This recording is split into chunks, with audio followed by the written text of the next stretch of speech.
Finally, about 50 years ago, someone proposed a theory for why we can crack our knuckles.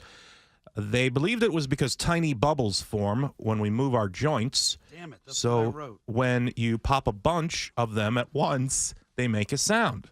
Yeah, I wrote down the word air. I thought it was air in there. And most scientists were like, yeah, that makes sense. We'll go with that. So last fall, a group of researchers at Stanford University decided to do a study to see if that's the reason. And it is! Oh, It is! Oh, thank God. It is the reason, boys! The results were released yesterday, and the study showed that when we crack our knuckles, we're popping a bunch of microscopic bubbles that have built up in there.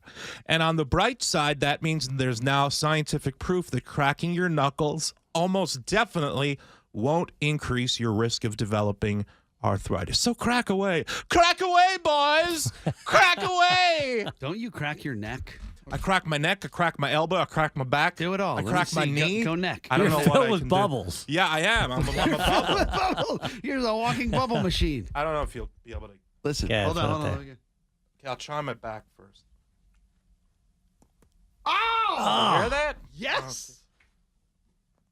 Oh, man. Let me see. I do my elbow in the meeting all the time. It drives Mike crazy. Let's see. No, it's not. It's not tight enough. Let me see. I can do my neck. Let's see. No, my that neck, one freaks me out. my neck is too tight. Oh, No, don't force it. Don't force yeah. it. Ooh, Is it true your nickname is Bubbles? Yes. Is that true? Yes, it those is. peaches. Yeah. So that's about it. Oh, I'm all creaky. I'm all creaky. Boys.